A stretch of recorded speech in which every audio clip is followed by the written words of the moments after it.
Sick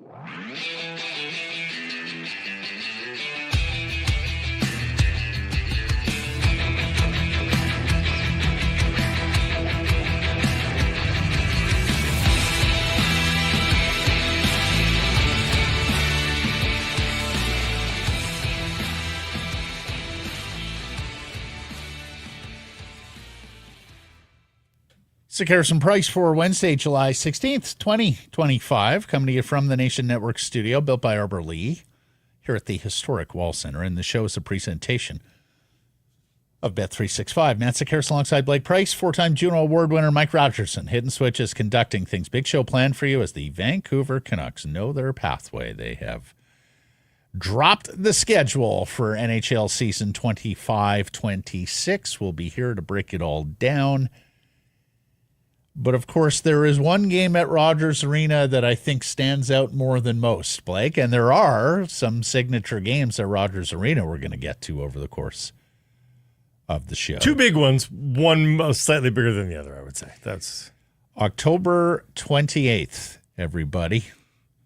Mark the date, because the Vancouver Canucks will host the New York Rangers and former Canuck JT Miller, who had to be cast adrift by the franchise after not getting along with Elias Pettersson, having that temper tantrum in last November after the benching, and ultimately getting traded in January. So it's a Tuesday at 7 p.m. The Broadway Blue Shirts come in. It is the fifth Canucks home game of the season. And we're asking on our Whistler Golf Club poll question, what kind of reception should JT Miller receive when the Rangers visit Rogers Arena October 28th? You can vote cheers. You can vote boos. Do so at the Sick Harrison Price X and YouTube channels. Yeah, it'll be interesting to see. I think obviously there will be both that happen. I think. How do you see that playing out? So boos when he steps on the ice the first time or touches the puck the first time. They'll be more noticeable. Then there'll be a welcome back video where you think there'll be cheers. Mostly cheers for that. The first thing that's noticeable will be boos. That's all. The boo birds will be on their game a little bit quicker, I think, than the cheers will be. But yeah, there will be a moment where the cheers win out, I think. So I think it'll be pretty evenly split for the most part. It doesn't take as many boo birds as it does claps to be noticeable. So the boo birds have that going in their favor, I think.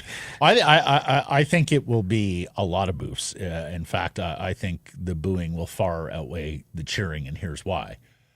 While JT has his constituency here, and a lot of Canucks fans who believe they traded the wrong guy and that they would have kept JT Miller and moved Elias Pettersson. The difference there, the thing is, they're Canucks fans. And for many, they will pin the tail on JT for tearing that team apart last year. The other thing, because there's a little bit of runway before it. That's right, 10 games. As mentioned, 5 home games, and I think it's 6, actually. Right? 10 games, 4 home games, 6 road games. If Elias Pettersson gets off on a heater. Well, either or, yes. Either or. If he's doing well, then the boos get louder. Oh, for sure. If he's doing poorly, then he becomes this prodigal son, and we're so sorry. We wish we didn't do this. And maybe JT gets a friendlier reception. The other thing, and of course, we had built up and we were anticipating how head-to-head, because last year, of course, the Canucks played at Madison Square Garden following the trade, and Pettersson and Miller faced each other for the first time outside of the Four Nations, of course. USA, Sweden. And really, other than coming face-to-face on a draw, they really didn't come together all night. Like, we were wondering, is JT going to look to, wipe out Elias with a body check? Is someone going to look to wipe out JT with a body? There wasn't much of that in the least. And if I'm not mistaken, Elias Pettersson left that game with injury, so there was not a lot of there. And here's the first 4 comments in the chat on this poll question. Let's read them out. Who we got here? Canuck Collector. Gotta boo him for sinking the team by being 50% of the problem in the locker room. Okay? Next one, Grim. Why on earth would you boo JT? Wanted to do nothing but win here. Number 3, Sound for Soul. Cheers for Miller. Boos for Baby Petey. Okay. And the 4th one, Phoenix. I'm going to boo him all game long. Like, that's why this poll question is here. Yeah, and I can completely understand it. Now, again, there's still a lot of time between now and then, more than 3 months. Mm-hmm. And typically in the beginning of the season, because look, let's face it, unless the Vancouver Canucks, and you're only 10 games in, unless the Canucks start out with a whimper and or something like 1-7-2, unless there's a long losing streak in those first 9-10 games, I suspect that optimism will be reigning in the market. It typically does in October. Now, sadly, we have seen some Canucks teams that have come out of the chute so terribly that by Remembrance Day or U.S. Thanksgiving, the die's cast, the writing is on the wall. This is probably not a playoff team. Barring something like that, I think you will still have a group of Canucks fans who are fully behind their team, optimism reigning, and cheering them on because these are meaningful games, right? First month of the schedule is all meaningful. Everybody's in it. Now, based on last year's schedule, in terms of those 10 games, what are the probabilities of this team looking good, this Pettersson looking good, all that sort of stuff? It's a pretty middling schedule, neither hard nor easy. They've got non-playoff teams like the Flames, Blackhawks, Penguins, Predators, Montreal Canadiens are there, and the St. Louis Blues are there as bubble teams, sort of. A couple of times. They're really only difficult. They got Edmonton twice, they got Dallas and Washington. Mm-hmm. I would say that almost borders on being an easy schedule to start. I think it is. So they've got a chance to sort of have their feet underneath them by the time GT's here. The only thing I'll say is that they got a 5-game roadie. That's right. And they've got 2 back-to-backs. And the other thing is the Miller game is a 3rd game in 4 nights. They are home to the Montreal Canadiens on Saturday, October 25th. The Oilers the next night. They have the Monday off, and then they're up against the Rangers that Tuesday at Rogers Arena. So I'll say the teams border on an easy schedule, but the circumstances mediate that a little, moderate that. So I would say it's just a straight down the middle opening 10 games. Neither fair or unfair, and we'll see how they do. Have you seen the poll question results here in the early voting? I have not. Okay, going in cold. Love this. Early glimpse. So we're nearly 800 votes on this poll, and a little more in coming up on a couple of hours. So needless to say, the people want in on the voting side of this. Cheers or boos? What do you think is winning right now? Okay, so here's the transparency. I saw a sneak peek of the YouTube side of things, which is usually opposite of Twitter. So if you're looking at Twitter, YouTube said cheers, so I'll say boos on Twitter. Nope. Cheers. No, cheers as well. What do you think the margin is? So it'll be slimmer at the very least. I'll say 60 cheers, 40 boos. 69 cheers. That high? Okay. Mm-hmm. Okay. Interesting. I didn't cast a vote on the poll question. Just it's for the fans. Exactly. Yeah. Here's what I will say. You pay your ticket, you are allowed to cheer or jeer till your heart's content. So have at it. Let's have some atmosphere at Rogers Arena that night. Oh, I think there will be. Yeah. How could there not be? Yeah.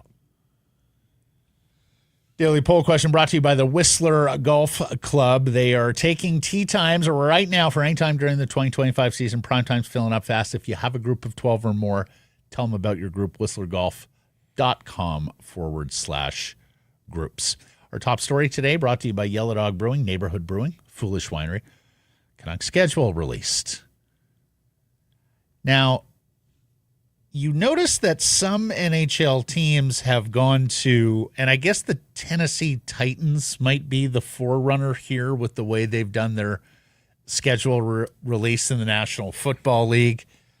There was a amusing vignette several years ago where they basically talk to visitors to Nashville. They're out on Broadway in Nashville. Just doing straighters. Just doing straighters, showing the logo, asking people, who is this team? And they had all sorts of funny responses. Yeah. I see some of that has come to the National Hockey League. Like I saw Winnipeg did something. Was it Buffalo who did something with the chicken wings? A chicken wing for all their opponents. I have not seen that from the Canucks just yet. All I have seen, I could be missing something here, but I have seen social media. Is there actually a video that accompanies this? Have they gone out? I haven't seen that. I've seen the Flames did like a Rambo thing with Lombardi. Yeah.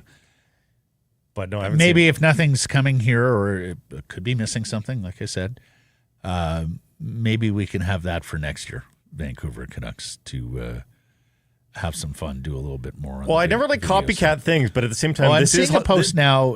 This is Hollywood North. You'd think they'd be able to produce something pretty good. Oh, I see they've done something with some sort of influencer. Okay. But it's not posted on their website. Oh, I see it somewhere down their Twitter account. Okay. So the schedule is released. The home and season opener is Thursday, October 9th versus Calgary. They do not play on opening night, Tuesday, October 7th. We had wondered about that earlier in the week when we saw that ESPN triple header to open the proceedings down south, which includes the Florida banner racing night down in Florida. So the Canucks do not play on opening night. They do not play on the second night of the season. They play on the third, Calgary, here at home. The Canucks wrote in one of their releases 14 sets of back-to-backs. In the press release, yeah. In the press release. Blake and I have been up and down this thing quite a bit, and we only count 13. So I don't know if they have mislabeled a game on the website. They labeled it by the month, too, and they said they had 3 in January, and we are looking at that thing every which way we can. We cannot see 3 in January. Yeah, so. We see 2 in January. Yeah. We do not see 3. So anyways, 13, 14 sets of back-to-backs, but only 3 in March and April after the Olympic break. But it's very busy, nevertheless. Oh, and we'll get to that. Yeah. Here are the sort of signature games at Rogers Arena in terms of seeing an individual on the opposition. Talked about October 28th with JT Miller and the Rangers. Tuesday, December 30th, Rick Tocchet and his Philadelphia Flyers come to town. In fact, the Canucks play in Philly just the week before. And whether it's this summer or in the fall, in December, we'll probably ask this very same question with regards to Rick Tocchet's tomorrow's reception. Poll question. How will Rick Tocchet be received at Rogers Arena? Yeah.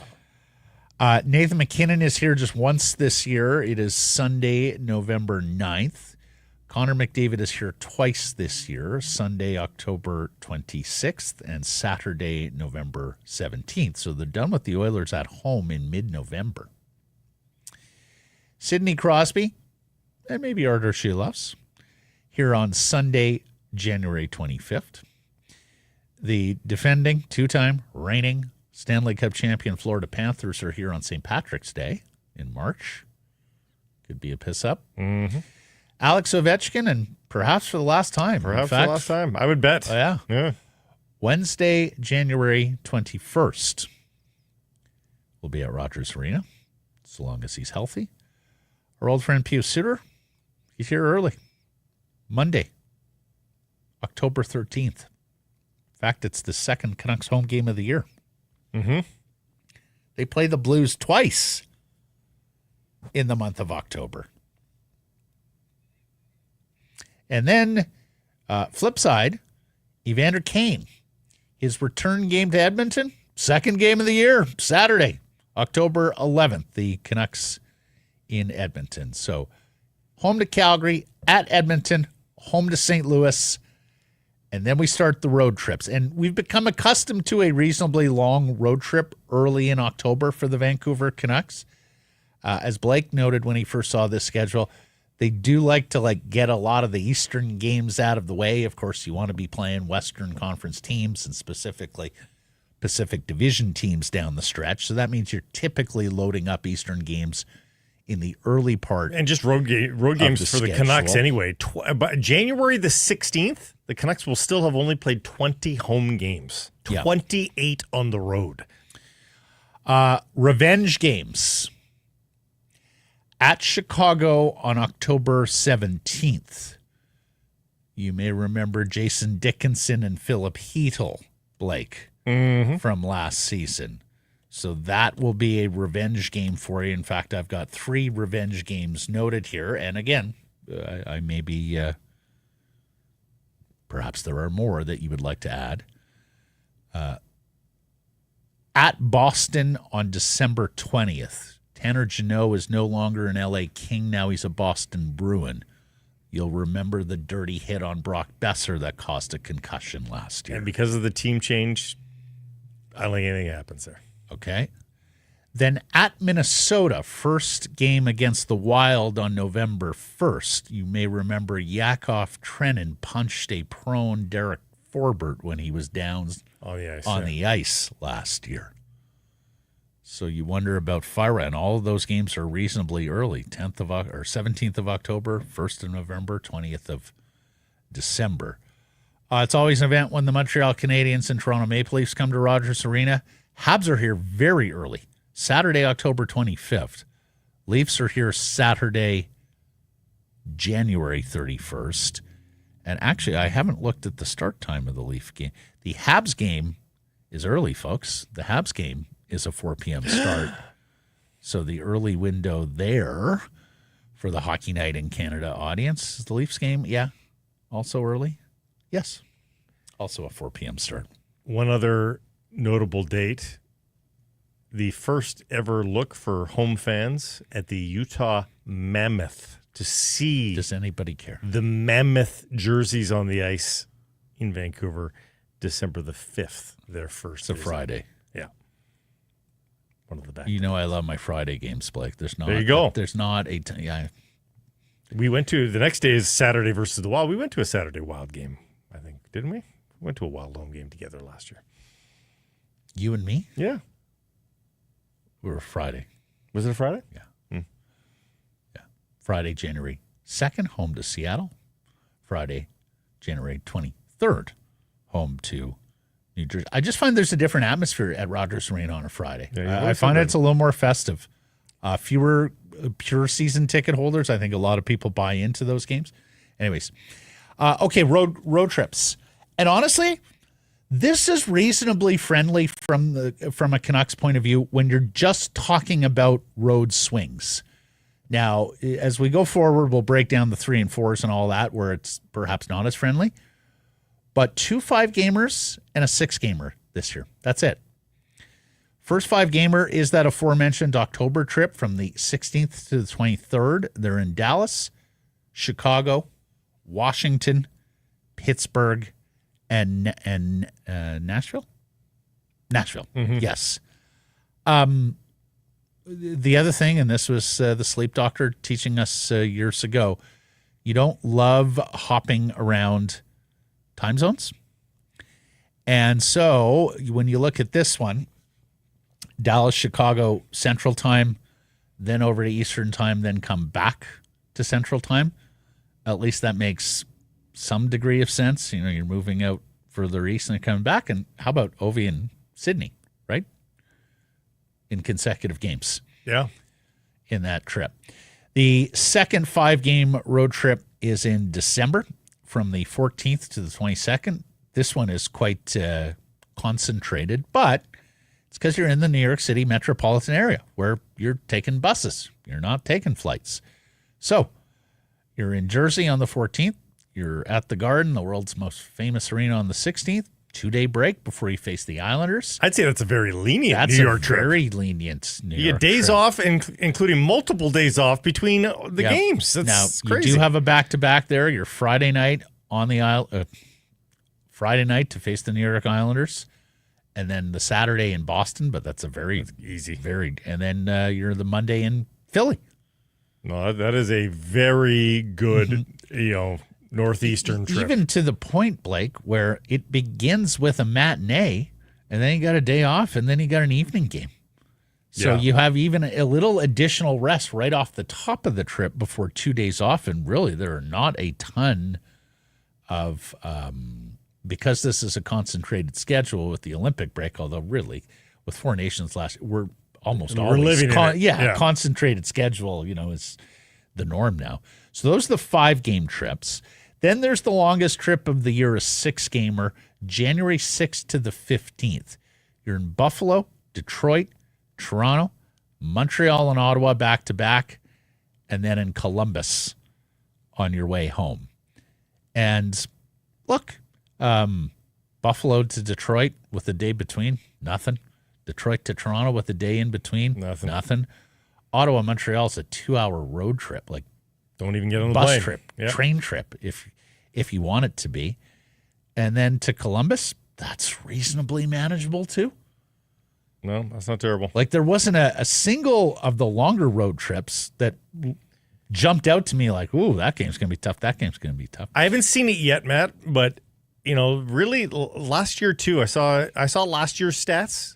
Vancouver was 14th worst in terms of travel for last year, which is really good. It's the furthest western outpost. They were behind the Habs. The Habs had more travel than the Canucks did last year. So if it's just dumb luck, if it's actually because they've been advocating for themselves with the league office, they've done pretty well. Incidentally, the Stanley Cup champions were second worst last year behind Dallas. So you can have success. We're talking miles traveled here. Yes. Is that the metric? Yeah. Okay. Miles traveled. Right. So, I mean, the Canucks, it's never going to be easy. They're never going to be in the top 10 in terms of best travel, but they're doing okay here recently. Hey, like maybe all these years later, the sleep doctor and the Gillis regime got something into the head of schedule makers that is now bedrock for them. Yeah. And if that's the case, well done. 16 games in January, so basically playing every other night. A lot of home, but including a 7-game homestand. Mm-hmm. Here's the thing for season ticket subscribers. Now that's an 8-game homestand. I've got it as an 8-game homestand. You have it as an 8-game homestand? Yeah. Yeah, it's 8. Oh, okay. Yeah. Yes, it is 8. Sorry, my bad. An 8-game homestand. Right. 8-game homestand in January. For Edmonton, Islanders, Capitals, Devils, Penguins, Sharks, Ducks, Toronto. For season ticket subscribers, that's too much almost. Boy, this is tough. And it's one of 2 8-game homestands that they've got. Right. Like, that's a lot. It's every other night you're expected to be at Rogers Arena if you're a full season. Blake, it is exactly every other night over a 2-week period. The 17th, 19th, 20th, 21st, 23rd, 25th, 27th, 29th, 31st. And look, it begins with the Oilers, marquee game, division rival, Connor McDavid. It ends with the Leafs, marquee game. But you're going to Islanders, Capitals, over for the last time. Hughes brothers here, 23rd. You want to see that? On a Monday, Wednesday, Friday. Sydney, Macklin, Celebrini. Sydney, then Macklin are the next two. You could probably skip the Ducks game on the 29th. Really? There's one skip? But one skip. Barzal and Horvat are the Islanders? Look, an 8-game homestand for a season ticket subscriber is a big ask. But by the same token, if it's going to be an 8-game homestand, at least let it be marquee games, and you've got that. The second 8-game homestand, a little less star-studded. One of these things is not like the other. Is in March, and you'll of be course, away for spring break. A lot of you will have spring. So it begins on Monday, March 9th against the Ottawa Senators. Got to see that one. And that's a 6 p.m. start here. No, it's a prime game. It's an Amazon game. That's why. So it's another reason why you actually might want to be there. Not all of you have Prime. Then your 2-day break, home to Nashville, home to Seattle on Saturday the 14th. 2-day break, you're home to Florida on St. Paddy's Day. Tampa on the 19th, St. Louis on the 21st. Another 2-day break, home to Anaheim And then it ends on March 26th against the LA There's like Kings. 2 good games in those 8. The 2 Florida teams come in, and maybe your sort of your best entertainment. But at least that one, because of 3 multi-day breaks in that homestand, at least it's spread out. It is spread out a You're not little asking them to be there 4 times a week.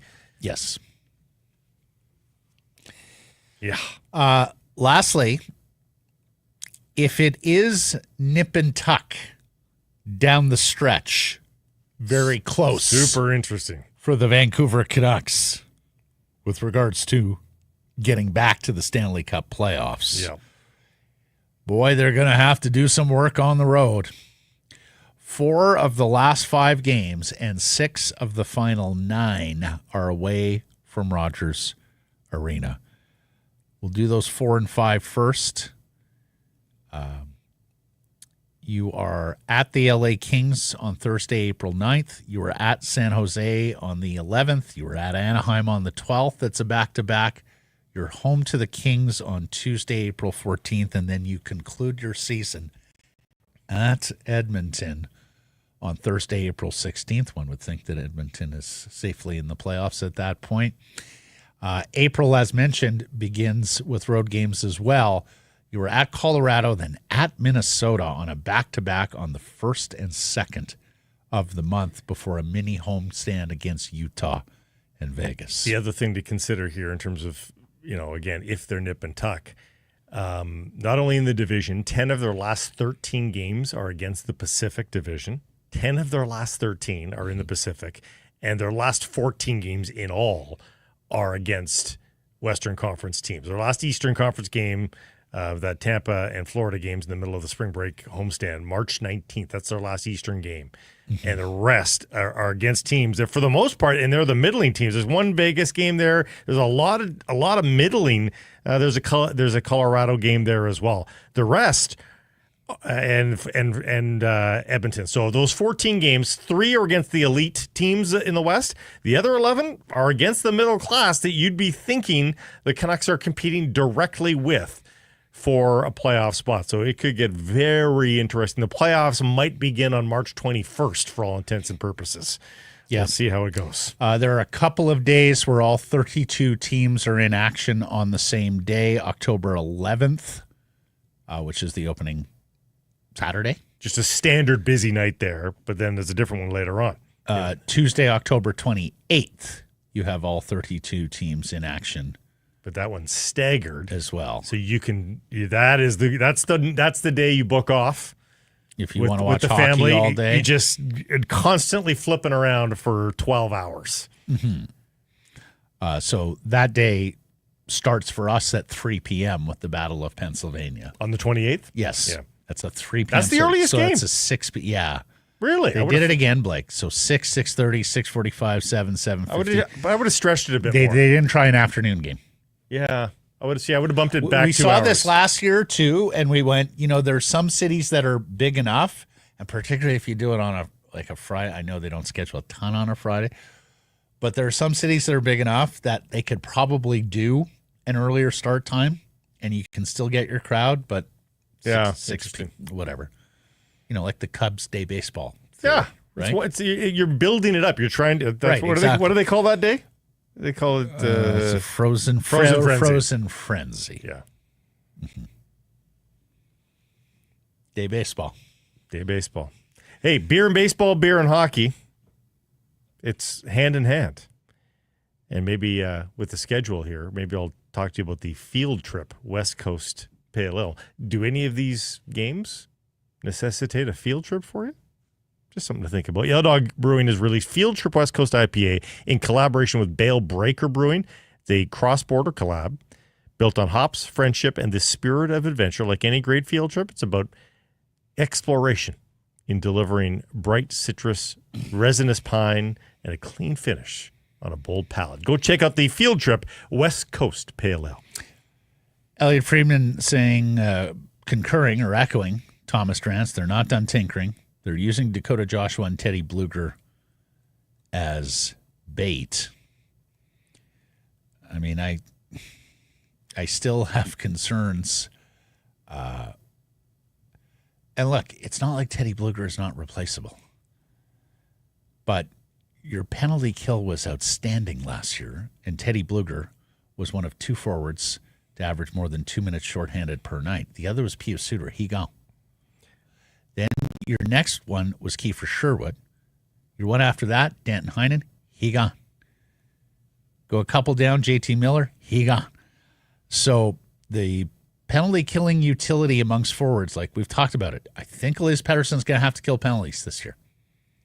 I think you're looking at a situation center-wise where you're going to need him killing penalties. Philip Hedl did not kill penalties at all for the Vancouver Canucks last year. It all depends on what the target is here, Matt. Ratu, I think Ratu for the face-offs is going to have to do it, but he did not play much penalty killing last year either for the Canucks, and they were well aware of his face-off prowess. So I don't think you go through all this rigmarole, all this hassle of making all this cap space to bring in a very borderline hope bet. Like a Jack Ross. Like again, we keep on bringing up Jack Ross. Well, he's more than a hope bet. Like, he's an established NHL. Right, but it's still, he's borderline for what you want him to be. So why are you getting away from a guy, a known quantity like a Teddy Bluger, who, is getting old, but he's also fairly cheap in the end? I just don't know why you'd make those changes right now for that. Now, if you got bigger plans, and again, it's for a trade, and you're getting in a surefire second line center, then I'm all ears. But that's not the reporting that's happening right now. So Bluger and Joshua together is a little more than $5 million in cap space, and as we know, the Canucks are pretty tight to it. They could have a little space drop a player if they carry 21, 22, something like that. But so that's tough. The other thing, I saw Drance mention this, they view Max Sasson as a winger at the NHL level. And fair enough. But that also means you're a little thinner at center. Like, for my money, develop him at center. If he give him the opportunity to play center in the NHL. If he flunks out, you can move him to the wing. But when you're center poor, to take a kid who has played center, both in some NHL cameos last year and in the AHL, I don't know why you would resign yourself to that. Unless you might be getting reporting from Manny Malhotra that, hey, he does miss some assignments when I play him down the middle. Okay. He might, who knows? Teach him, develop him. Drance also saying they're comfortable with Lekramaki in the AHL. And look, I think when they traded for Evander Kane and they re-signed Brock Besser, the die was effectively cast with Lekramaki. You can send him down with impunity. Others require waivers, like Linus Karlsson and Archdeep Baines. Drent says they have inside tracks to make the team. We're getting kind of full of bodies, though, with both of them. I think what we need to see from Lekramaki is a prolonged sample size of success down at the American Hockey League level. When that happens, then by all means, let's bring the kid up. But we've seen the flashes, and I always call for those. I want to show me the glimpse of why we should be excited. He's shown us that. That's great. Couple glimpses. But you need to now see, okay, to be a full-time NHLer, you need to be a full-time NHLer, and he has not even been a full-time AHLer yet. So while we're talking about Joshua and Bluger, let's get to a super chat that came in late yesterday from Canucks Fan 94. And folks, the super chat button is always available to you there on YouTube if you're consuming the show on YouTube. Half proceeds to the BC Mental Health Foundation. So support a good cause. Ask us directly. Promise to get to it. What do we think of trading Joshua and Bluger for late-round picks to clear cap space, bringing in Ratu and Sasson as bottom six centers and cheap options to try and get a 2C? I think Joshua is worth more than a late-round pick, and I would not move Bluger for a late-round pick because I think he is important to your current team, and we just discussed it, the penalty-killing side of things. I'm going to hang on the word sign there because, again, I don't think there's anybody worth signing. There's no one to sign. There's no one to sign. At this point, it has to be a trade. If you change that word to trade, again, I'm starting to listen again. They're absolutely going to try Ratu at center, whether he starts as your third-line center or fourth-line center. I know tons of fans have him penciled in as third-line center. I'm going to bet that Adam Foote starts him at fourth line center because that's just what coaches do in this league with young It may be in the eye players. of the beholder, though, that third and fourth It line. very well could be. Yeah, there might not be a material difference there. And then, Sasson, it looks like going forward they're going to develop him on the wing. So there you go. Saravelli reporting that Edmonton was in on Artur Silovs. And look, you weren't helping the Oilers in goal, were you? No, of all positions, no, you weren't going there. I know you can make in-division trade nouts with people aren't quite the fear factor isn't there like it was in years gone But by. positional players, you're only out there at most a third of the game. And what are the chances you can materially change 60 minutes of hockey? I mean, you have to be a special player. Right. Goalies can. Yeah. You don't want to you don't want to give Edmonton a goaltender solution, especially a cheap one, because Arturs is still on a.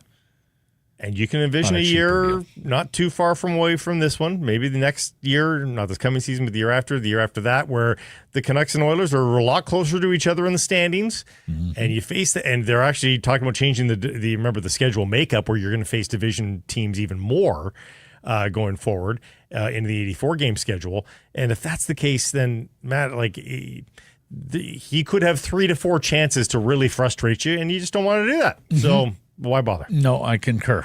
The other thing that we should mention on the goaltender side, our buddy Jeff Merrick, and Jeff's away this week. We'll catch up with him next week. He's musing about Pittsburgh now flipping Delta's Tristan Jarry to Edmonton with salary retained. That might be is that a solution? Where Edmonton goes to find a goaltender. Isn't Tristan Jarry Stuart Skinner? Isn't two Stuart Skinners? Is there a solution to Stuart Skinner? That's the same. Mm-hmm. In terms of success rate and dependability, that would not make any sense to me. Would Pittsburgh try that in order to get something else? Sure. Mm-hmm. Not saying it won't happen, but my goodness. Now, their center went off the board today. Joe Veleno signs in Montreal. We talked about him just because he has incredibly odd splits analytically, that basically when he's on the ice, his goaltenders never make a save, nor do any of his teammates score a goal. Yeah. So, look, he was bought out by Seattle. He hasn't lived up to first-round billing. But there was a narrow analytical case where you looked at him and go, that's got to improve. That's got to regress to the mean or improve to the mean at some point. And it's only $900K. That was the other. That's it. That was the other super cheap, and it's a depth signing for the Montreal Canadiens, who are one of the 10 teams, 12 teams that would like to add a second line center. Let me ask you this: is Montreal materially better here? I think so. Montreal's going to be a pretty decent team. Not great, but a decent team this year. They added a top-paired defenseman without subtracting from the roster in Noah Dobson. So because it was 2 draft picks. So any time you can do that, yes, you're absolutely better. The second thing is they got Demidov late last year, right? You're going to have him for 82 games this year, at least so you hope. Bolduc was an interesting get, and again, a guy who's playing in the NHL now for Logan Mailloux, who hasn't yet established himself, but both, young pedigreed players. Mm-hmm. And then, I think you can even make the internal improvement argument in Montreal with Slavkovsky, Caulfield, Hudson, some of their younger players. But I look at the Habs. I don't love Montembeault. Dobesh was pretty good last year in relief.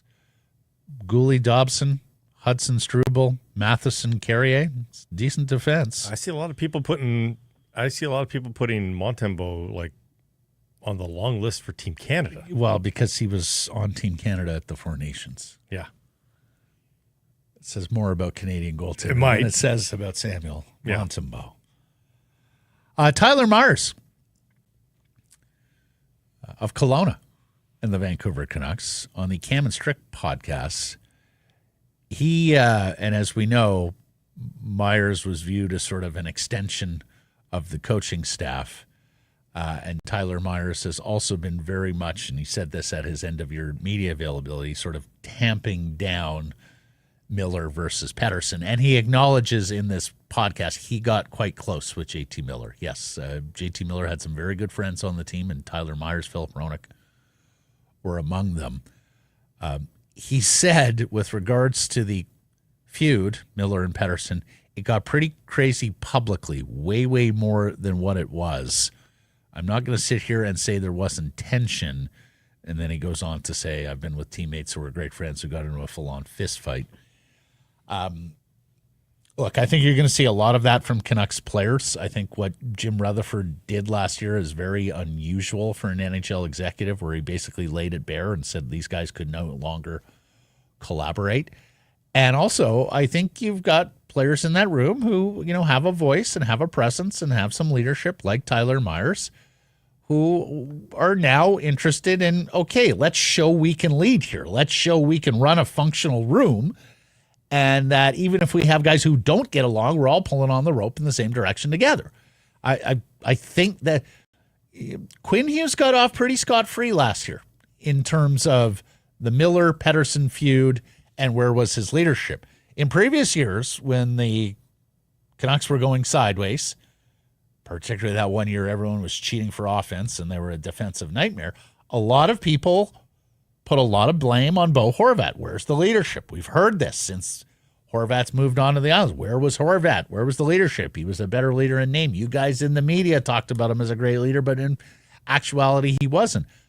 I think going forward here, especially coming off of last year, which, again, so unusual in terms of the National Hockey League, and particularly the revealing of how bad that was, I think there's a pretty big burden now on the leadership group with Quinn Hughes, Tyler Myers, and others to show that they can lead a group, that they don't have an infighting sewering a second straight season. Fair?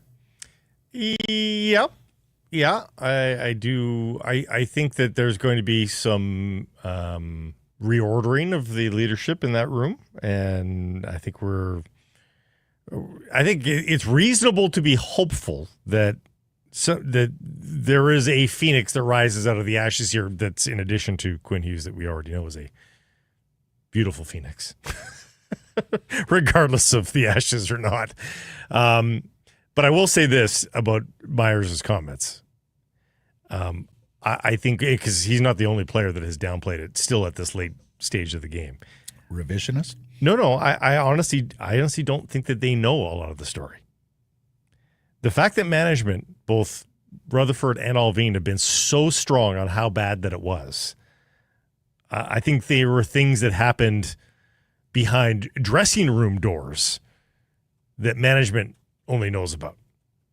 That there was my guess is an attempt at mediation there. Yeah, the meetings would not have involved Tyler Myers and other people. Any other well, maybe Quinn Hughes, but probably not. Probably not. I think it was just the two key players and management. And so I don't know that the players saw, heard, or know much of what management fully knows. So I think that explains the management would have been dealing with it on an hour-to-hour basis a little more readily than NHL players. I think that is fair. Let's get to our menu. It's brought to you by Greta. Fantastic spot to pregame or postgame. You were mere steps from the stadium or arena. Awesome place to go watch the road games as well. And an even better spot for your upcoming party or event. If you're planning an event this summer, you want to host a party, maybe it's team building professionally, maybe you got family coming to town, you just want to have a night in Vancouver, check out Greta. Awesome food menu there, reasonably priced, nothing pretentious there, accessible to everything and anybody, and the arcade. And what can you say about the arcade? Other than a game for everybody, whether it's a participatory game like Pop-A-Shot or air hockey, whether it's a classic video game, whether you get in the cockpit of one of these racing games, check it all out. Go to gretabar.com for more info or to book your event. 50 West Cordova. Greta, let the games begin. We'll talk to Frank Corrado here. Talk to Frank a lot about schedule by an NHL players from an NHL player's perspective. So schedule drops and we all sit there and go, okay, where are the big games, this, that, and the other thing. Maybe we're planning outings, right? Catch a game either here in Vancouver or catch the Canucks on the road. What resonates with a player when the schedule drops? So we'll talk to him about that. We'll talk to him about his experience in Vancouver, as he was one of the guys who went through the sleep doctor sort of early days of fatigue management in the National Hockey League. We'll also talk to him about Dakota Joshua and Teddy Bluger. Plus, he's got a free agent that's still out there that he thinks could help the Canucks. He thinks there's a free agent out there, guy who has played center in the past, who can get to 20 goals this year. Plus, we talk about the defense side of things, where it's super interesting. I mean, if this is the group of players they're bringing to camp, Blake, I will be watching that defense group far more closely than anything up front. Mm-hmm. Because Wielander, Mancini, Forbert, Pierre-Olivier Joseph, they have some interesting decisions to make there in terms of who they want to keep and who they want to play in the early going of the season, and then who needs more development. And in the American Hockey early League. on, it might just go by the easy, obvious lines of who requires waivers and who doesn't. But eventually, if the young players start to burst down the door a little bit, you might have to put an old guy on waivers and risk losing them. We'll see. Yep. Time now for our Bet365 bets of the day. Now, yesterday, I gave you a variety of players that I think have a chance to do something pretty good this weekend at the Open Championship and maybe even win. Maybe I'm guilty of watching Golf Channel, and of course you've got older analysts who do the nostalgia thing. Darren Clark was on set this week. But let's face it, we have seen some obscure champions at the Open Championship, right? Mm-hmm. Little Brian Harmon a couple of years ago, just lapping the field. Blake and I are old enough to remember Ben Curtis and Todd Hamilton, two Americans you have never heard of, who got the right side of the weather and hosted the Claret Jug. We have seen older guys win at the Open Championship, including Darren Clark. You know, Justin Rose basically broke onto the pro golf scene as a teenager at the Open Championship. You may remember he holed out from a dune. They were calling him England's Rose. He is 44 years of age. He has the one major to his record at the Marion outside of Philadelphia. He's battled recently. Open. He's battled. He played well last week. He has Yeah. played well on links courses. He has played well at Open Championships. I am taking at 55-1 plus 5,500 someone who would be an extraordinarily popular champion golfer of the year. Both over there on the British Isles, the UK, and of course around the golf world. Give me Justin Rose to win the Open Championship. Do you remember what he did last year at the Open Championship? I believe he was 4th or 5th. He was second. He was T2. Yeah. Here's the interesting thing about Justin Rose. He was T2 in 2018 too. At majors. Mm-hmm. In his last 10 major outings, he's got a second, a T2, a T6, and a T9. Yep. 4 top 10s in the last 10. The other 6 did not make the cut. Yeah. When he's on, Yeah. he is on, and it's pretty well spread out. The U.S. Open's the only thing he hasn't done well at lately, but he's got he's got top 10s, 2 top 10s in the PGA. He's got a second in the Masters and a second in the Open. He was also 6th last week at the Scottish Open, so he's playing better golf. Give me Rose. Very interesting. I'm going to go with a name that just befits the Open Championship. It would work better if it was in Scotland. It's not. But he's had some great runs of late, and it just would look good on the trophy. Sammy Burns. It's a good Scottish name, even if he's American. Yes. I don't know that he wins, but again, I love the top 5s for some of these players that are playing well. Plus 1,100 on Sam Burns' top 5. And he's in an interesting group. We will get into it later on the Golf Report, brought to you by the Whistler Golf Club, as well as looking forward to that Whitecaps match tonight in Houston, and recapping the tiebreaker at the All Star game in Major League Baseball. This segment, a presentation of Bet365. Whatever your bet, it's never ordinary at Bet365. Download the app, get in on the game, use code NATION when doing so. Very important, use code NATION. Must be 19 or older. Please play responsibly. Frank Corrado coming up next.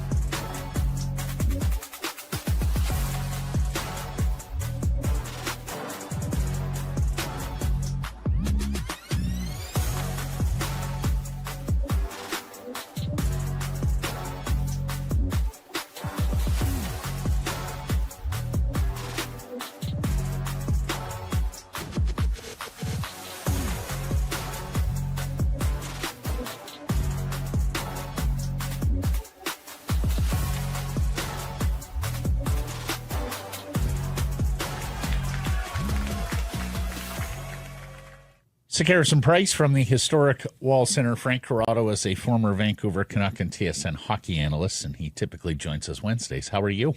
I'm good, boys. What's going on? Mm-hmm. So take me into an NHL player's world.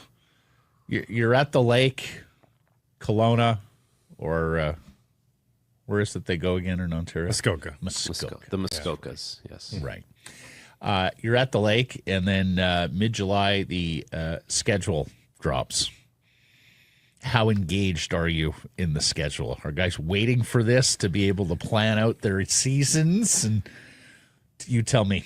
Yeah, my experience with this is, when do we go to Florida? When do we go to California? Because you want them in the terrible months. We have off days to go. Yeah. You don't want Florida in October, right? You want Florida in January and December, right? Yeah. Well, now it's, when do we go to Vegas? When we do go to Vegas, do we have an extra day that we can schedule a rookie party? Right. Actually, always looks forward to, when I didn't play for the Canucks, like, when do we go to Vancouver? Because it always seems like there's that extra layover day. Teams will play the back-to-back in Alberta, get a day off. Sometimes teams will get 2 days off, and then they play the Vancouver. Now you have Seattle in the mix. But I say, like, these were my priorities, okay, as soon as I got the schedule. Opening night, sure, whatever. When's Florida? When's California? And when are we doing rookie party? Basically, those are your top three things you're looking for. Pretty good. And I guess, when do you play in your hometown? You know, like, if you're a guy who is from Minnesota and you play on an Eastern Conference team, you go there once. You look for that. You don't care, you know, people do the breakdown of, you play X number of games on Fridays or Saturdays. It doesn't really affect you guys. How about length of road trip? Oh, we've got a 7-gamer? That for sure. That's a big Vancouver thing, because we would do 2 weeks at home, 2 weeks on the road. And then when I moved over to the East, if we ever did like a 4-gamer, you know, and those were 7-gamers. If we ever did like a 4-gamer, guys would go, whoa, this is a long haul. And then there's, you know, stupid old me, like, rookie guy who played a cup of coffee in Vancouver, going, yeah, well, when I was with Vancouver, you should have seen the trips we would have done, to 2 weeks. Like, you know, just such a 2-year tenure. But yeah, those are, how do we have any long road trips? And I think guys always actually look, how many back-to-backs do we have? Because guys will start counting them. And they give you the report after. Like, you can go on your NHLPA. We have like a login, and it gives you like a schedule breakdown for every team around the league. And, you know, anyways, guys will look at it and say, 15 backs-to-backs this year. Oh boy. Like, you know, like those are the types of things that you're looking for. Were you part of the sleep doctor group here in Vancouver? I wore the bracelet. Yeah. Okay. Great stories about that. Like, epic stuff with the guys who wore the bracelet, where, you know, I don't think guys realized at times they were wearing this thing, and come to the rink on, I don't know, like a Sunday or something, or whatever. You had a day off or you had a game and you had a day off, and hey, really weird that your heart rate was 155 at 2 a.m. last night. Was everything okay?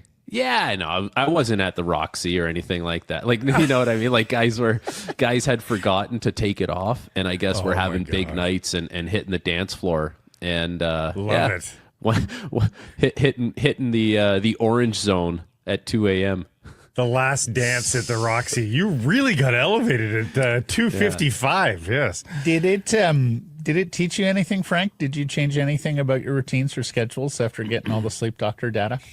You know what I found later in my career helped quite a bit? The Whoop. And this is not like a paid advertisement. You know what the Whoop is? Like a lot of the golfers wear it. It's essentially the same thing, except the sleep doctor stuff was probably before its time. And to find out how you recover, I think is so important. Like the sleep is one thing, and I would say there are certain changes that you can make to your sleep, whether it's wearing earplugs or an eye mask or like I used to, like, I'm not even joking, at a certain time of night I would put on these like anti-blue light glasses, to like help myself sleep because I had such a hard time. So there are certain things you can do, but knowing that you recover this way after a practice or this way after a game, I think there's a lot of benefit that can be gained by that. Like you're almost kind of cheating the system. You're not guessing. You know exactly what it is. Now, there's a certain stress and anxiety that can go with that, but you can't let it affect you. Like you can't wake up in the morning, check your data, and see that you were in the red zone with a 3% recovery and be like stressing out about it. You might be sick. You might be, who knows? Like you just might be feeling ill, and you don't even know it's coming yet. But you can't stress yourself out about it. You got to still like go about your routine. So the data is great. You got to utilize it to your advantage, but you can't let it consume you in a negative way.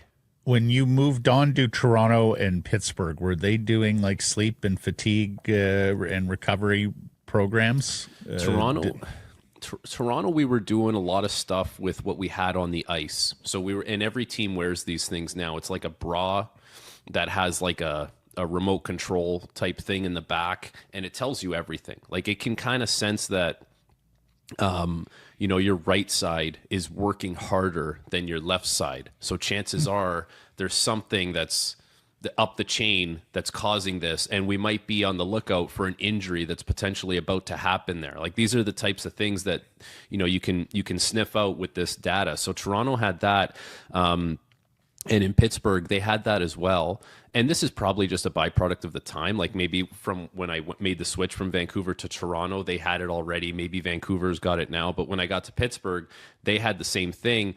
And Andy O'Brien had this this thing in the morning where you would hook up to this heart rate monitor, and it would basically tell you like, are you more in tune with your sympathetic nervous system or your parasympathetic nervous system? And so did you need something more like a more relaxed morning, like with a hot tub, or did you need to like get things spiked because you were just in that sleepy mode?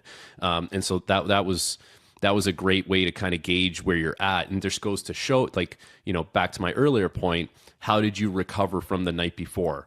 Was it a hard skate? Was it a hard game? Did the travel kill you? What do you like the next day? So yeah, I think there's different ones for sure.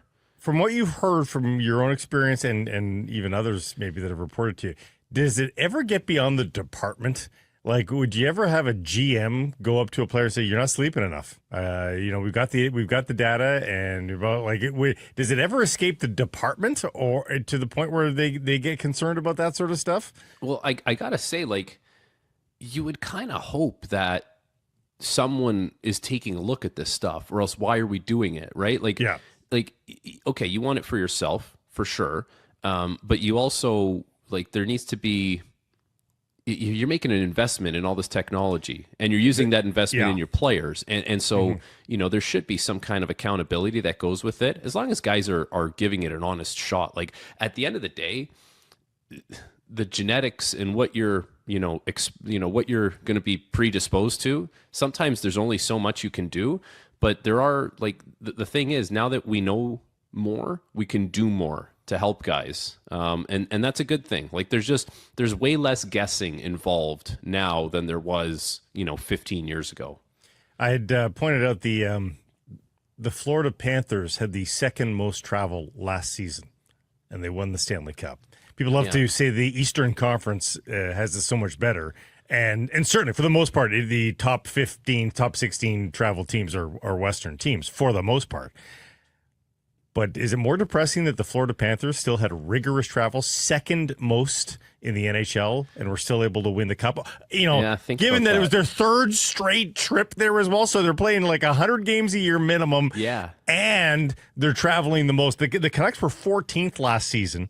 They were below Montreal and just above Buffalo. Like the Canucks basically played like a Northeastern team last year. It's as good as it could have gotten for them. The Canucks travel is not that bad. It's better than the Panthers travel, and I'll tell you why. When let's say you go do a one gamer in Alberta, you get an hour back. You do a one gamer in Winnipeg, Minnesota, you get an hour back. When you're in Florida, if you do a one gamer to Detroit, not only do you not get an hour back, it's a 2.5 hour flight. So you're getting home at like, if your wheels up, like if your wheels up at midnight, you're 2.5 hours. And they do that. And the thing about Vancouver is you do swings, right? So you do your, like we talked about, your 2 weeks or your 5 days, and you do some swings and you go back. Florida, they get screwed with that. They get no time back ever. And I did hear, though, that the Panthers, and this is, technology, all this kind of stuff, they were utilizing pool days, which I think is like the most underutilized thing in the NHL. And I'm not talking about hot tubs, cold tubs. Everyone's doing hot tub, cold tub. I'm talking like you're in the pool and you're doing like walking and lunges and all these kind of hip opener type things. That is where teams need to start investing some like resources and time and strategy. Like get guys in a pool. It is a game changer. There's a reason why everyone does it for injuries, like rehabilitation. So why not do it when you're healthy to help guys go that way? And it makes sense because it's the perfect climate. You're outdoors and you're in a pool and you're doing all these modalities. Does it have to be an outdoor pool? Could it be an indoor pool? It could be an indoor pool, but I'm just saying in Florida, it's outdoors. Of course it would be, yeah. Here in Vancouver, I think it would have to be indoors. Put it on the list for practice facility. Things required in this practice facility. If I get one pick at a thing for a practice facility, put a lap pool in. No messing around. Mm-hmm. Yeah. I think you need a big pool so you can have the whole team in there at once. Kids 100%. Pool, baby. Yeah. 127 meters. You need a legit pool, and the whole team's in there, and they're doing the up and down, and it's not deep. Like it doesn't need to be deep for like swimming and diving. It needs to be like chest height. Walking, lunging, sides. We've seen the Lions, the BC Lions do that at training camp. They've had everybody in the pool. Tell me, kids pool. Pool's a game changer. Mm-hmm. You guys should put a pool in your studio, like a little swim spa. Oh, sure. Little swim spa. Yeah. Yeah, because I'm sure that will require 0 permits, and the Wall Center will be overjoyed with that. Or actually, I do love the smell of a pool room. Hey, guys. Does the Wall Center have a pool? Do they have a pool? They do have a Sheridan? pool. Yeah. So you got to get access to that. Yeah. Well, I do. Okay. You use it? I'm not allowed to say anymore. Oh, wow. Let's move on. Don't sewer yourself. No, exactly. You didn't know that? It's okay. I'm not a big pool guy. I don't like All right, pools. good. Sorry, Mike. Well, I guess you don't walk around with your Speedo on, so how would anyone know? Nobody needs to see that, Frank. That explains the slippers and the robe, though. That does explain that. Yeah. Hey, help me out with this one. They don't land a center. They spent all their money on wingers, and now they're talking about trading Dakota Joshua and Teddy Bluger to create cap space to further tinker or sign free agents. I'm at a loss, bro. You tell me. Well, what's out there that's better than Bluger and Joshua for your team? I mean, that's the thing. But this is the thing. Teddy Bluger makes like $1.8 million. He's under $2 million, and he's a really useful player. He can play penalty kill minutes. He can win some faceoffs. Like he's pretty reliable. He's been able to pitch in offensively. What more do you want for $1.8 million? Like so what more are you looking for there? If you want to dump salary, you're trying to dump a guy who makes 2.5 that you could replace with a $900,000 cap hit. I don't see you getting the next Teddy Bluger for $900,000. I think he's perfect where he's at. The thing with Dakota Joshua is they signed him to that deal. They could have let him walk, or they could have traded him at the time. Like, they obviously believed in him. And so, if that's something you're wanting to move away from, I think there's a lot of teams that would like a player like that. I actually think Philadelphia would like a player like that, given who the new coach is over there and what they had been through. Because that wasn't always the most peachy kind of thing, but it turned out to be that, Rick Tocchet really pushed Dakota Joshua, and Joshua obviously had his battles, and it wasn't necessarily at full health, but like when he's at his best, he's he can be a difference maker, physical player, in your face, confrontational, and some skill to back it up. I get it's more than you were paying for him when he was at his best, but still a useful player. You're a worse team when he's not on your team. Let's take term out of it, but Roslovic at the same salary as Joshua, who would you take? I'm going to take Dakota Joshua at the same salary, because I think, and I understand that Vancouver needs to score. Like, this is not just specific to Vancouver. I'm thinking Roslovic just had, his best year, and there's always been that potential. He just hit it now. When Joshua has been at his best, he's a bit of a menace. Like, he makes your team harder to play against. I can't sit here and tell you that Roslovic makes your team harder to play against. He might score more, he might do some more nifty things with the puck, but I think the impact in what you're looking for in the here and now, when Joshua is at his best, that's what I would prefer to have. And then if you kind of bring it, to the team context, of course you're looking for scoring, but you could have a left side of the ice that features Evander Kane, and then Dakota Joshua. All of a sudden, like, now you can somewhat go at teams in waves a little bit. Like, there's not that let up where Kane can go on the ice, crash a body, play in the offensive zone. Joshua's coming over the boards. He can do the same thing. It's like, that's what, I talk to Marty St. Louis all the time doing Habs games. He says it like ad nauseum. We want to come at teams in waves and waves. Well, you got to have guys that are kind of hard to play against to do that. So I think Dakota Joshua is he can be a difference maker more because of the way he plays than Roslovic. Roslovic's skilled for sure. Is there anybody left on the free agent list that you really like? Is there anybody that surprises you that is still available, whether it's Roslovic or anybody else? Let's take a look. I'm not going to lie, Blake. It has been one of those times of the summer where you kind of check out a little bit, but I'm just looking now. You know, not much has changed. Don't worry. You know who if I was a team that just wanted to take a flyer on a guy that's going to be cheap with a lot of skill, I would take a look at Robbie Fabry. I think health has been the biggest issue for him, but he is very skilled and he plays bigger. This is probably why he's always hurt. He plays bigger than he is, and I think you could probably sign him for like nothing, like league minimum, and there's a very good chance he's getting you 20 goals next year. So I think that would be, if I'm looking at something, he's not making $4 million anymore, but he can give you some production. And I like the way he plays. He's not a perimeter player. He's not a soft player. I think he's hurt a lot because he tries to play like he's 6'4", and he's just not built that way. But he can score you 20 goals. And he can play center. Yeah. Okay. Yeah. He is listed as a centerman, but I don't know which center he's played. No.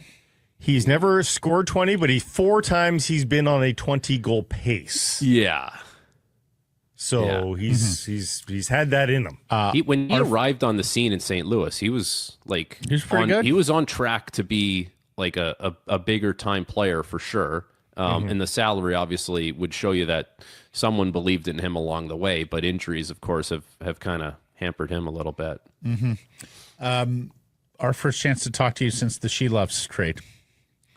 What kid? Do you know anything about Chase Stillman, and what did you make of the move, all told? Yeah, so Stillman is a guy who plays edgy and will play with some physicality, not going to back down. The only thing is, I like the fact that he plays that way. I wish he was built to play that way with a little more authority. You know what I mean? It's different when a guy who's built like a truck, he's 6'4", 210, 215 pounds. When he plays that way, you're like, oh, okay. I feel that coming. When a guy's a little smaller and he plays that way, it's fine. It's great. You love the tenacity, but it doesn't really, it doesn't work the same way, right? You don't hear the footsteps when the guy's 5'10", 180. Exactly. It's a different vibe. You love that he wants to. You love the initiative. So that's the only thing with him. I'm sure. Listen, he was a first round pick, so there's offensive upside and there's potential, and so now Vancouver, I don't think gets any worse in the crease. Moving on from Silovs, because good young goaltender. Still has to prove it at the NHL level. And I think that's where, Pittsburgh is saying, we're going to bring you in. We're going to be patient with you. I hope to God they're a better defensive team than they have been in front of him, or they're not going to give him much of a chance to really kind of like get acclimated. But he's still got to prove that he's an everyday NHLer, even though he had the AHL success. And in the here and now, Vancouver's got two very capable NHL goalies that have proven it at that level. So, we'll see what the upside is on Silovs. I will say this. It will be hard to see him reach his potential or his ceiling if Pittsburgh is a complete mess in their own zone the way they have been. It's going to be an uphill battle for him. Yeah, and just before anyone puts me on Eason, I know Chase Stillman is taller than 5'10". I was using that as a generic example. Exactly. Lastly, for me at least, I don't know about this fella. He's been awfully quiet. Maybe it was the pool comment. He's absorbing that. They are talking about keeping Wielander, and it looks like at the expense of your boy, Victor Mancini. Now, we've told the story before when the Miller trade goes down, like Frank texts us within seconds going, that Mancini kid can play. That is not just a throw in. There is a real player there with size, with good skating, and with some pretty decent hands for a big fella. Mm-hmm. What would you make of them keeping the kid, Wielander, and having Mancini marinate more in the minors, if that's the case? I guess I can understand it because it's your first round pick. You want to give him an opportunity. And if you're drafting a guy that high, like Wielander, like you did, you obviously think he's got the higher ceiling.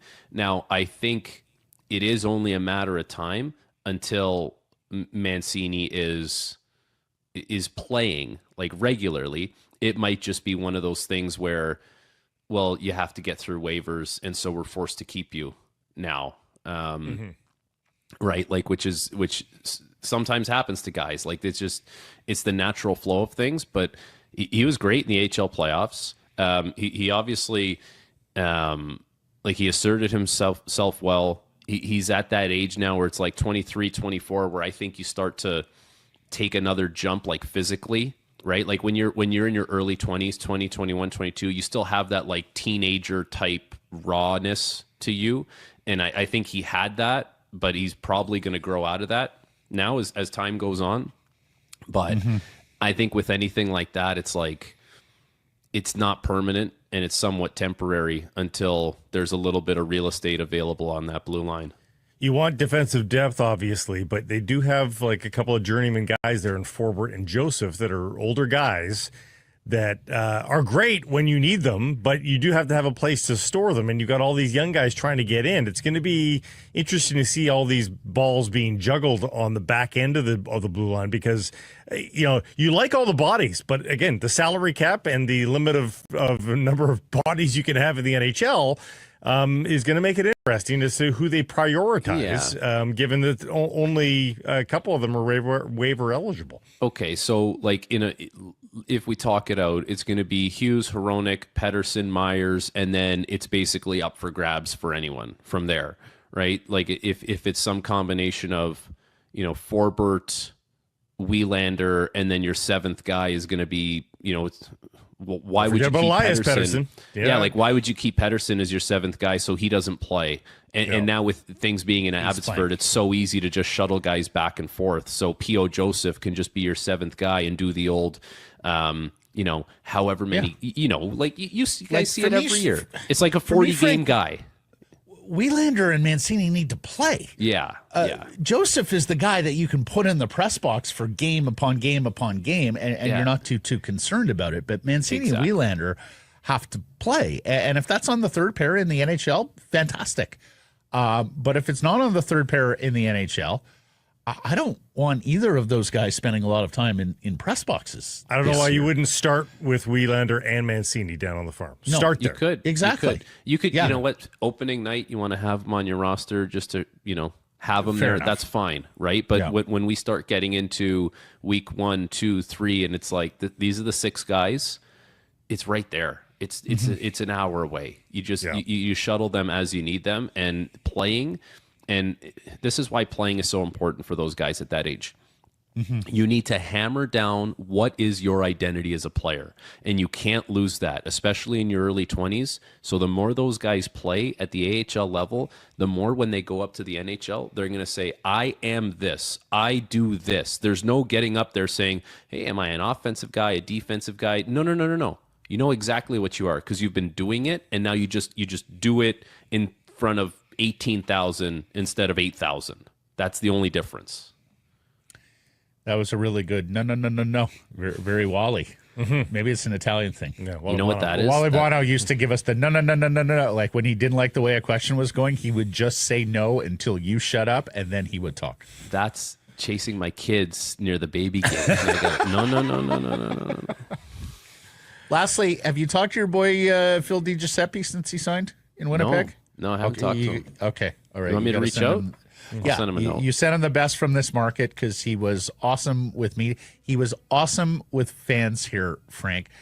Shout out regular audience member Cindy because she said, she was telling me the other day, Phil DiGiuseppe would spend countless time with fans in Abbotsford after games when he could. He was just marvelous with the paying public here in Vancouver and in Abbotsford. And I was actually a little surprised he signed in Winnipeg because I look at Winnipeg and I go, man, look at all those young forwards coming up. Like, I'm not sure, the opportunity is going to be there. I thought he would go somewhere where maybe he could factor in. Good eating on Corden Avenue. It's the good Italian restaurant, so you can let him know. I'll let him know. Okay, boys. Give our best to Phil. Thanks, Appreciate you guys. Bye-bye. Sick Harrison Price from the historic Wall Center. The best plays aren't just on the ice or the field. Stay downtown at the Wall Center and enjoy Sick and Price perks exclusively. Call 604-331-1000.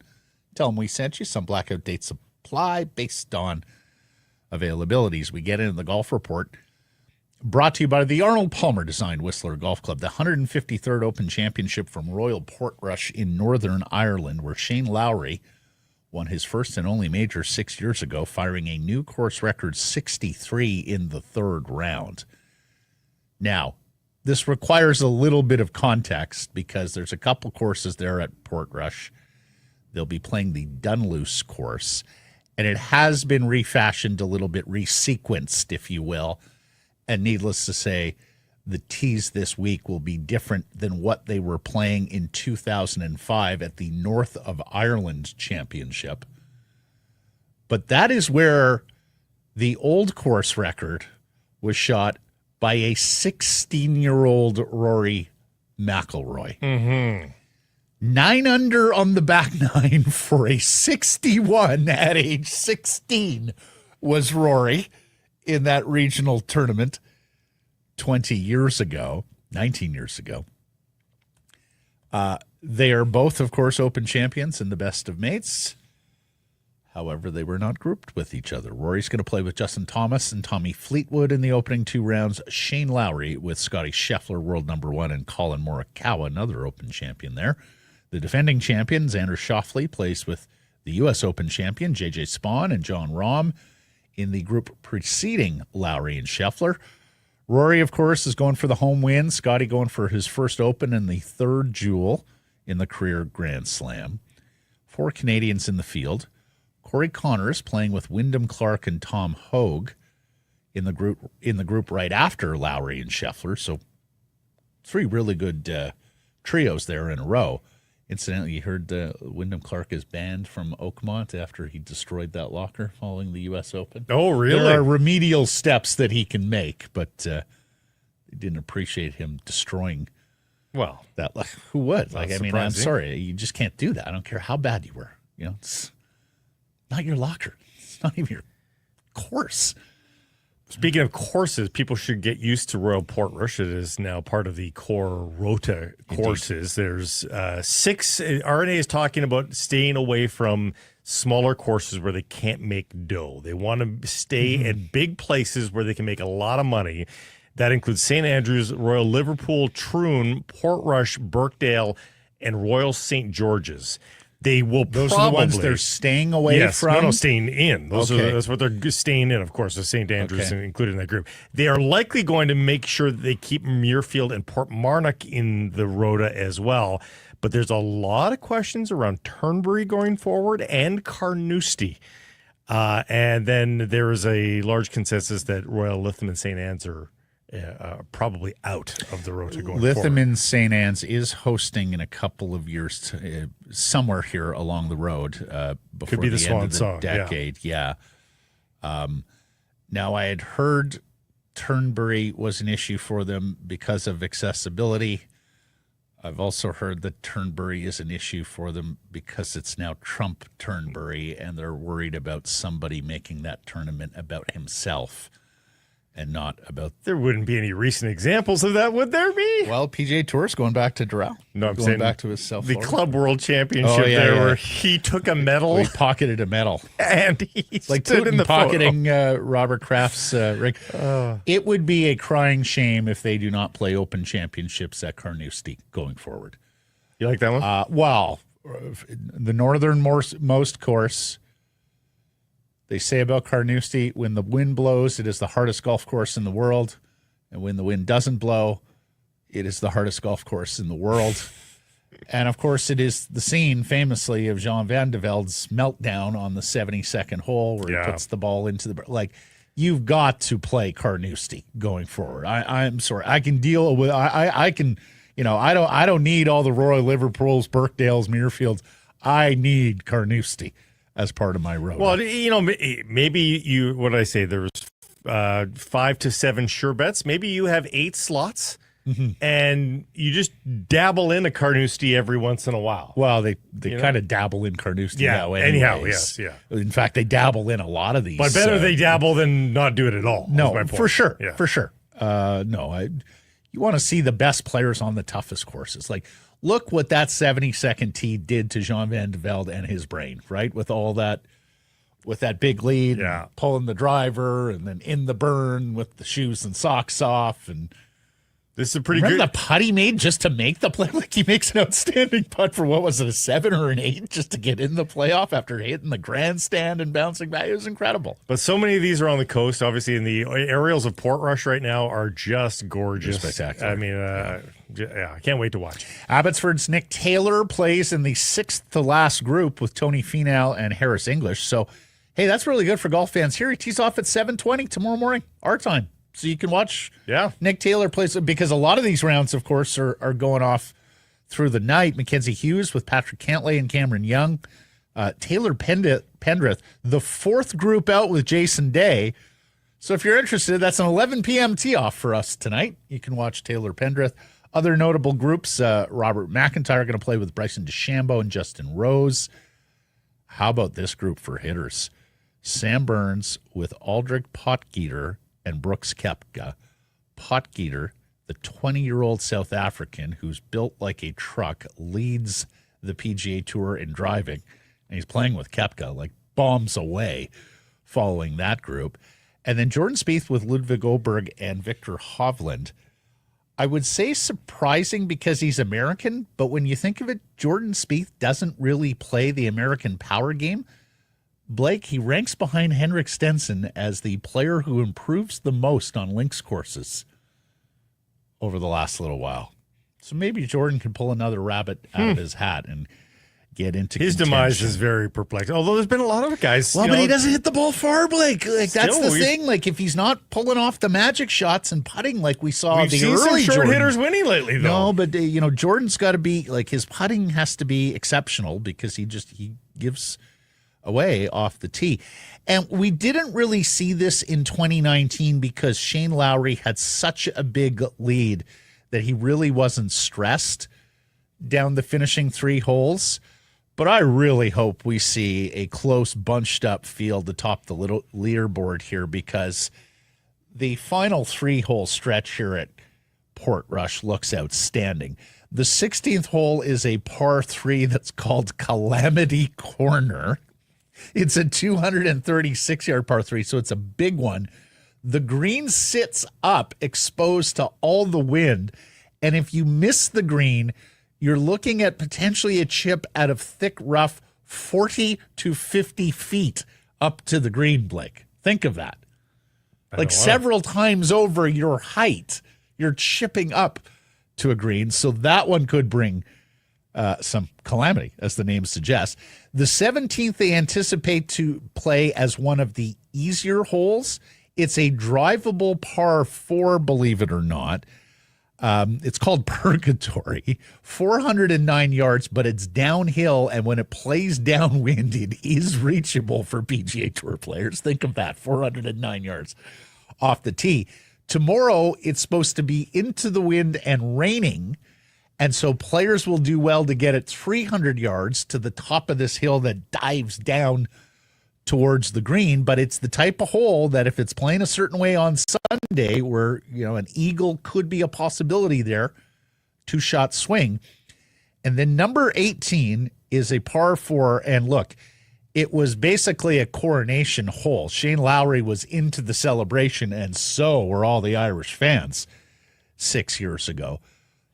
But there is a out of bounds that is pretty close to the fairway.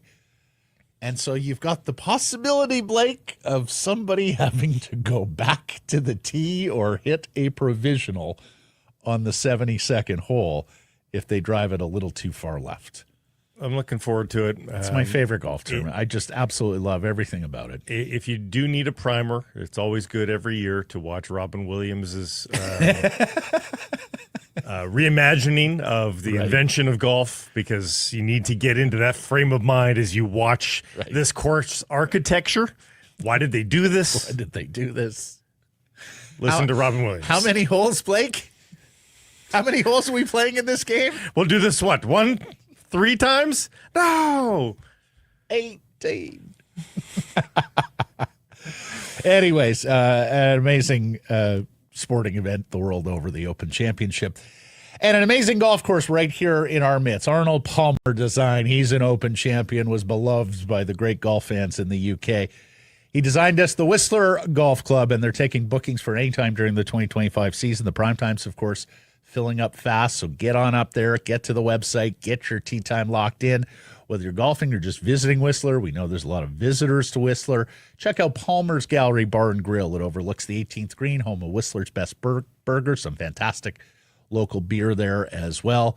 And if you have a group of 12 or more, tell us about your group, whistlergolf.com/groups. Whitecaps in Houston tonight, looking to reclaim second spot in the MLS West. They are 4 points back of conference leader San Diego, whom they'll visit Saturday.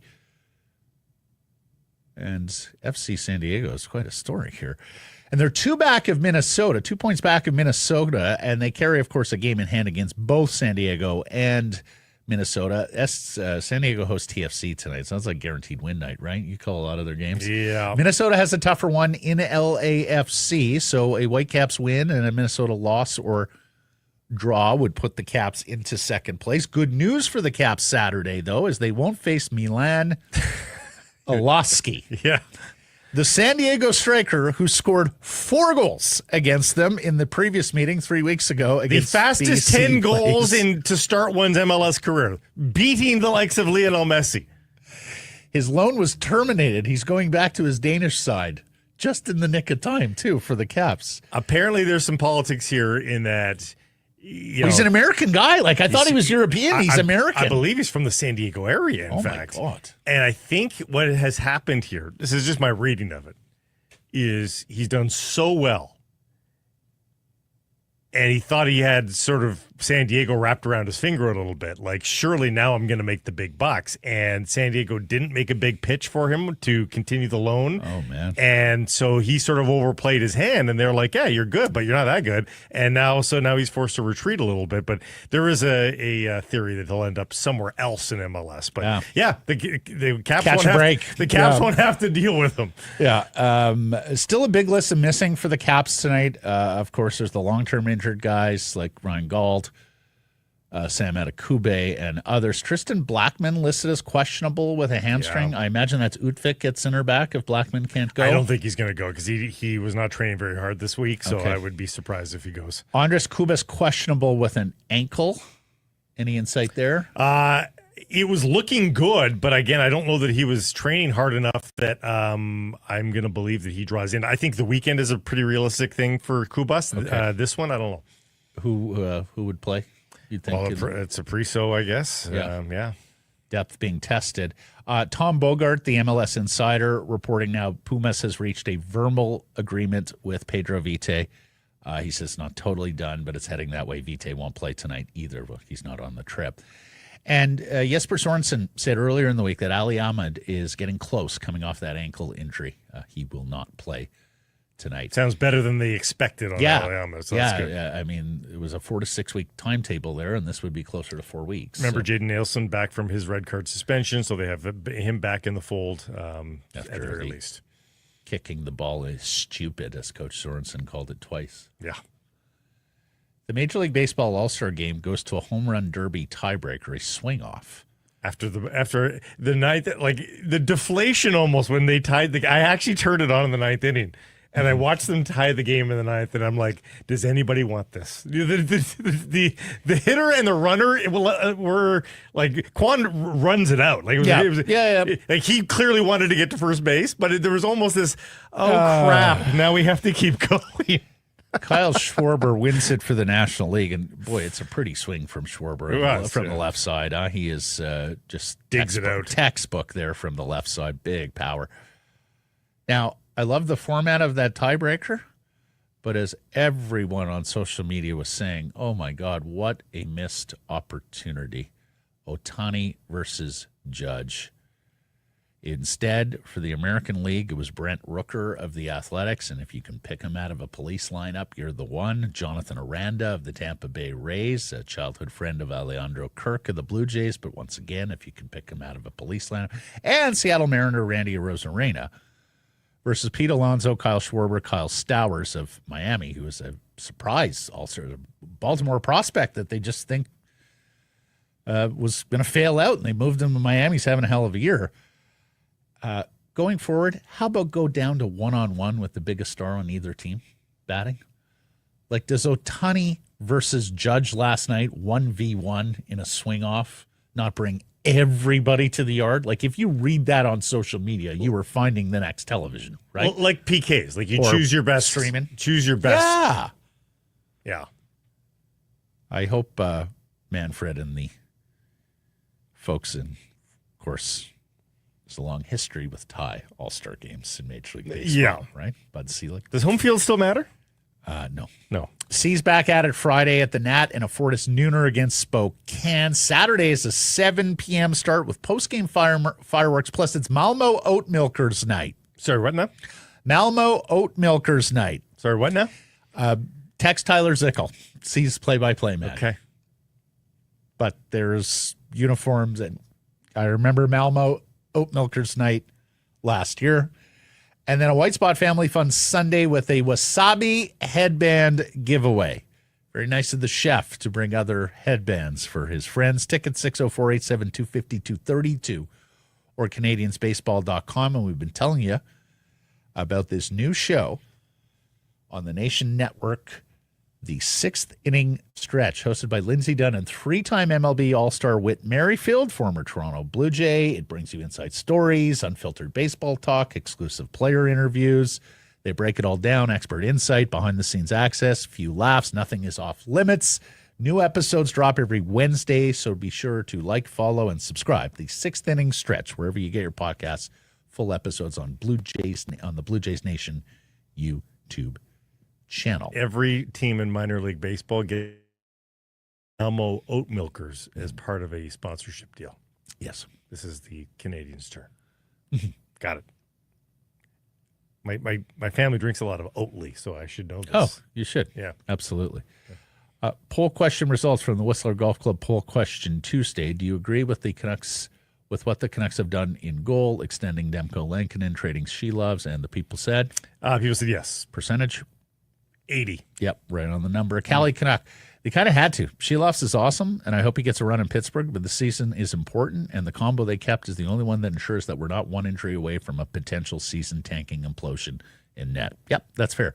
David, should have traded Lankinen and received a good asset and kept Silovs at a fraction of the price. With that extra cap space, they could have signed a center. Yep, also fair from David. Jeff, should have traded Demko before he gets hurt and can't play anymore. I hope I'm wrong, but the guy doesn't look like his body's going to hold up. Should have let someone else take the flyer on him. And Casey said, I would have kept Silovs and not extended Lankinen. Errors and omissions from yesterday's program. I've got a couple. I said BC Lions back at practice yesterday. Nope. They have chosen the short week. So they're back at practice today. So it's only a 2-practice week for the Lions before the walkthrough Friday and the big Saturday game at BC Place against the Riders, 4 p.m. kickoff, Watermelon Smash on the Plaza. We should also note, we mentioned this when the Lions schedule came out way back when, and beginning of the year, it's the end of the short weeks for the Lions. They had 2 short weeks. Yeah. And they both came in the early first 6 weeks, first 7 weeks of the schedule. So that's fantastic for head coach Buck Pierce and his staff, knowing that going forward, each and every week from this week onwards, you're going to get your minimum full 3 practices, if not more, in some weeks. And we were talking about Big Dumper and the nickname and Jared Kelnick, the trade that brought him to Seattle. I said for the reliever. Yeah, it was for Snoop Diaz, but it was also for Robinson Cano. It was that very big trade they made with the Mets that actually worked out splendidly in Seattle's favor. Anything to self-report, anything from the inbox. Yerky wants to call me on saying Alex Tuck is from Western New York. He says Syracuse is actually upstate central New York. I know that. I spent a lot of time in Syracuse as a kid. Yeah. It's very pedantic. It's very Yerky. Yeah, and it's within a few kilometers or miles, if you will. But, yeah, technically correct, which is what Yerky does. He called me on one last week, and I read it. I'm like, Yerky, what's the problem here? And he goes, oh, sorry, I misread. I thought you said going to baseball, Kelly Olynyk.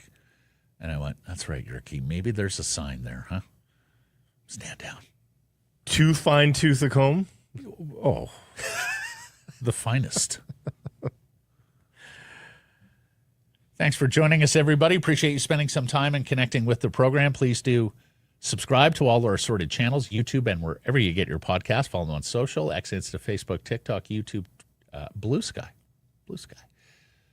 Live noon Pacific time weekdays. A reminder, no Friday shows for the summer here. And, of course, support the community sponsors you hear us talking about. Keep it local.